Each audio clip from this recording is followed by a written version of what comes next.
ہر سال کی طرح امسال بھی نبی کریم صلی اللہ علیہ وسلم کی سیرت کو عام کرنے اور عشق رسول کو دلوں میں بیدار کرنے کے لیے جمعیت العلماء، جو ایک 100 سالہ قدیم متحرک و فعال جماعت ہے، بزرگوں اور اللہ والوں کی نسبت اس جماعت کو حاصل ہے، جو ہر سال سیرت النبی کے جلسوں، مشاعروں اور کوئز پروگرام منعقد کرتے آ رہی ہے۔ نظام آباد شہر میں بھی بہت کم وقت میں ایک عظیم الشان نعتیہ مشاعرے کا انعقاد عمل میں آیا، جو امید سے زیادہ کامیاب رہا۔ عوام و خاص، علماء، حفاظ اور معززین شہر نے اس میں شرکت کرتے ہوئے شعراء کرام کو داد و تحسین سے نوازا۔ جمعیت العلماء کی یہ کوشش رہی کہ امت مسلمہ عشق رسول کے حوالے سے جن بدعات و خرافات کی ڈگر پر جا رہی ہے، ان کو اس بے راہ روی سے بچایا جائے اور حقیقی عشق سے واقف و باخبر کرایا جائے۔ اسی مقصد کے پیش نظر عالمی و ملکی سطح پر ممتاز ہونے والے مشرع و دیندار شعراء کرام کو مدعو کر کے نعتیہ مشاعرے منعقد کیے جاتے ہیں۔ واضح ہے کہ مرحوم مولانا سید ولی اللہ قاسمی نور اللہ مرقدہ کی فکر اور کسی طرح نوجوان نسل حب رسول اور اس کے تقاضوں کو سمجھنے اور اسی کو مقصد زندگی سمجھنے کی صلاحیت اپنے اندر بیدار کر لیں۔ اس عظیم الشان نعتیہ مشاعرے کی صدارت الحاج حافظ پیر صدر جمعیت العلماء تلنگانہ و آندھرا کے سپرد تھی۔ طبیعت کی ناسازی اور موسم کی ناسازگاری کی بابت آپ کے رفیق کار متحرک و فعال نوجوان قیادت کا مرکز حافظ پیر خلیق صابر جنرل سیکریٹری تلنگانہ و آندھرا نے شرکت کرتے ہوئے پروگرام کو سنبھالا اور اس مشاعرے کے انعقاد و کامیابی پر منتظمین کو مبارکباد دی اور حوصلہ افزائی کی۔ حافظ عقیل الدین انجینئر نے قرأت کلام پاک سے آغاز کیا۔ مہمان شاعر ریحان تابش نے حمد باری تعالیٰ پیش کرتے ہوئے مجلس کو گرمایا۔ مقامی شعراء کرام میں حافظ عبدالاحد، حافظ تراب الدین، مولانا عبدالقدیر السامی، اشفاق اصفی نے اپنا نعتیہ کلام پیش کرتے ہوئے خوب داد حاصل کی۔ مولانا لئیق احمد قاسمی سرپرست جلسہ نے بھی جملہ شعراء کرام کو مبارکباد دی اور ان کے جذبات کو ممیز کیا۔ حافظ افسر مظہری نے مولانا مرحوم سابق صدر ضلع جمعیت العلماء کی حسن خدمات پر منظوم کلام پیش کرتے ہوئے آپ کی کمی کا احساس دلایا اور سب کو آبدیدہ کر دیا۔ پروگرام کو پورے حسن ترتیب عمدہ نظم کے ساتھ مولانا عبدالقیوم شاکر القاسمی نے چلایا۔ صدر جمعیت العلماء ضلع نظام آباد مولانا سید سمیع اللہ نے درمیان میں سیرت النبی کے حوالے سے جمعیتی خدمات کو واضح کیا اور مہمانوں کا استقبال کیا۔ آپ علیہ الصلوۃ والسلام سے عقیدت و محبت کا مدار اطاعت و اتباع رسول پر بتایا۔ مہمان شعراء کرام نے اپنا جدید و قدیم کلام پیش کرتے ہوئے کہا کہ نعتیہ مشاعروں کا مقصد واہ نہیں بلکہ نظم کے ذریعے آپ کی سیرت تک رسائی اور عشق رسول کی چنگاری دلوں میں پیدا کرنا ہے۔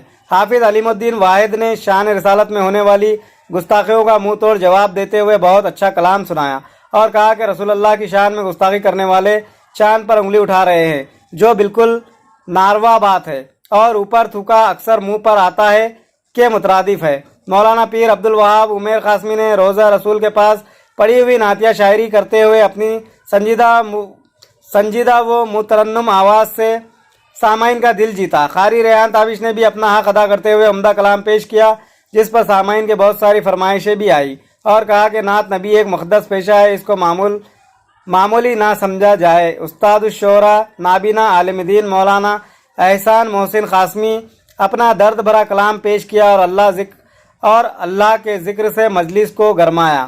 نیز مولانا نے کہا کہ مرحوم مولانا ولی اللہ قاسمی بہت ہی فکر مند رہتے تھے کہ میری آمد کے لیے بہت صحیح کرتے تھے۔ اس موقع پر مولانا ارشد علی قاسمی، مولانا ابرار قاسمی، مفتی الیاس احمد، حامد قاسمی نرمل، مفتی رفیق ذاکر، مولانا کبیر الدین آرمور، مولانا عبدالرقیب بانسواڑہ، مولانا عابد ورنی، مفتی ماجد چندور، مولانا فیروز حافظ، عبدالرشید حافظ مبین نندی پیٹ، مولانا عبدالحمید قاسمی بودن، مفتی نظام الدین پوچمپاڑ۔ مجھ کو حسان سا سخن دے نعت لکھ لکھ کے بس میں مر جاؤں۔ زندہ بہت اچھے ماشاءاللہ ہوا۔ وہاں پر بھی سیرت میں ایک کالج کے 4 بچے اور بچیاں تشریف لائے اور غیر مسلم انہوں نے طلبہ بھی انعام حاصل کیا، تو پھر کالج کے پرنسپل کو بھی انعام سے نوازا گیا۔ تو کالج کے پرنسپل نے باضابطہ اعلان کیا کہ جب بھی یہ کالج سے بچے اس میں مقابلے میں حصہ لیں گے، جو اول دوم صبح فرسٹ سیکنڈ تھرڈ آئیں گے، ان کی سیمسٹر کی فیس ہم کالج کی طرف سے معاف کریں گے۔ یہ کالج بھی غیر مسلم کا اور پرنسپل بھی غیر مسلم اور طلبہ بھی غیر مسلم، تو ان کے اندر فکر تو ہے مگر ہماری قوم کے بچوں کے اندر وہ فکر نہیں ہے۔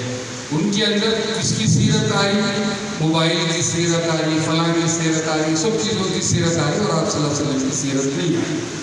تو میں ممنون اور مشکور ہوں ان شعراء کرام کا جو اتنی محنتیں کر کے، اتنی کوششیں کر کے، خاص طور پر حضرت مولانا احسان ناصری صاحب دامت برکاتہم کا جو بہت دور سے سفر کر کے آتے ہیں اور عشق نبوی میں سفر کرتے ہیں، اللہ تعالیٰ ان کو سلامت رکھے۔ اور کوئی مشاعرہ ایسا نہیں ہوتا جہاں الحمدللہ اہل حق کا مشاعرہ، جہاں حضرت مولانا الیاس صاحب دامت برکاتہم نے اس خطے میں نہیں بلکہ پورے ملک میں یہ مشاعرے کا ایک نیا نہج دیا ہے اور نئی سوچ دی ہے، اور اکابرین علماء اکرام کے ساتھ ساتھ بالکل پابندی شریعت کے جو لوگ ہوتے ہیں ان کو بلا کر مشاعرہ کا انعقاد کیا جاتا ہے۔ یہ اللہ کا بہت بڑا احساس ہے۔ ایک بات اور کہہ دوں کہ یہاں کے جو ذمہ داران ہیں ان کا میں بہت ممنون اور مشکور ہوں کہ وہ حضرات آپ حضرات کو بلائے ہیں۔ اس موبائل کی دنیا میں 4 گھنٹے موبائل سے آپ کو دور رکھیں، یہ اللہ کا بہت بڑا فضل ہے، کرم ہے، احسان ہے کہ اللہ تعالیٰ نے جو ہے آپ لوگوں کو گھیر کے بلایا اور ہم جیسے لوگوں کو سنا بھی رہے ہیں۔ جزاک اللہ خیر۔ نظام آباد کی جمعیت علماء اور یہاں کے ذمہ داروں کا بہت ممنون اور مشکور ہوں کہ آپ حضرات نے یہاں مدعو کیا اور گلے سے لگایا۔ صحابہ کہتے ہیں وہ ایسے خاموش ہو گیا جیسے کوئی ماں اپنے بچے کو گلے سے لگا دے تو بچہ خاموش ہو جاتا۔ یہ لکڑیوں نے محبت کی ہے جناب رسول اللہ صلی اللہ علیہ وسلم۔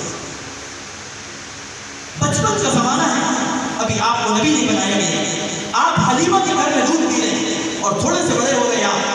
حضرت حلیمہ رضی اللہ تعالیٰ عنہ کی بیٹی ماں سے ضد کرتی ہے کہ اماں میں محمد کو لے جاؤں گی صلی اللہ علیہ وسلم۔ دائی حلیمہ اماں کہتی ہے نہیں بیٹا یہ امانت ہے، مجھے لے جا کر محمد کی ماں کو حوالے کرنا ہے، یہ مکے کا بیٹا ہے، بیٹی تو لے جائے گی، کوئی بھیڑیا آ جائے گا، کوئی جان کو نقصان پہنچا دے گا، میں اس کی ماں کو کیا جواب دوں گی۔ حلیمہ کی بیٹی جب ضد کرتی ہے تو ماں کہتی ہے بیٹا اتنی ضد کیوں کر رہی ہے؟ حلیمہ کی بیٹی کہتی ہے، جناب رسول اللہ صلی اللہ علیہ وسلم کی بہن بھی کہتی ہے اماں جب میں محمد کو لے جاتی ہوں اور محمد کو میں گود میں بٹھا دیتی ہوں، مجھے بکریوں کی نگرانی کرنے کی ضرورت نہیں پیش آتی، پوری بکریاں میرے اطراف میں گول گھومتی ہیں اور میرے بھائی محمد کا چہرہ دیکھ کر جھومتے رہتے ہیں۔ یہ محبت جانوروں نے کی ہے جناب رسول اللہ صلی اللہ علیہ وسلم سے۔ ان مشاعروں کا مقصد یہ ہے، نعت نبی سنانے کا مقصد یہ ہے کہ ہمارے دلوں میں وہ محبت کا چراغ جلا دیا جائے جس چراغ کی ایمان کو بچانے کا ہے۔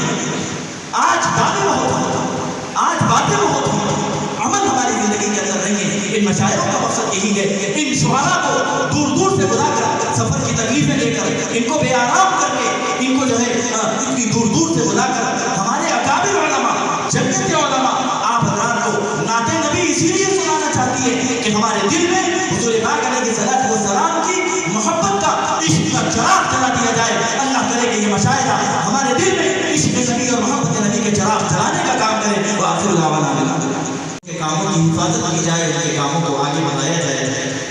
ہم نے مدرسہ مظہر العلوم کی بھی حفاظت کی، اس کو بھی آگے بڑھانے کی کوشش کی اور اس میں بہت سارے کام کیے وہ کسی اور موقع پر بتائے جائیں گے۔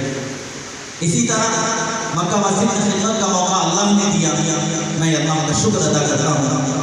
حضرت جس انداز سے مکہ مسجد میں کام کرتے تھے ہم نے بھی اس انداز سے کرنے کی کوشش کی ہے، لیکن بہرحال وہ بڑے تھے، ان کی بات الگ تھی، یقیناً ہم اس مقام اور اس مرتبے تک نہیں پہنچ سکتے۔ باقی رکھنے کا یہ ایک سلسلہ ہے کہ نعت کا مشاہدہ کرتے ہیں، اور میں جو یہاں کھڑا ہوا ہوں یہ بھی ایک سلسلہ یہی ہے کہ حضرت مولانا ولی اللہ صاحب رحمۃ اللہ علیہ مشاہدے کے درمیان میں کھڑے ہو کر دگلور میں بھی، نرمل میں بھی، نظام آباد میں بھی، اسی طرح جہاں جہاں نعتیہ مشاہدے ہوئے کھڑے ہو کر بیچ میں حضرت نے جمعیت علماء کے مقاصد کو بیان فرمایا، مشاہد کے مقاصد کو بیان فرمایا۔ مشاہد کا مقصد یہ ہے، یہ کوئی بیکار کام نہیں ہے، یہ لایانی کام نہیں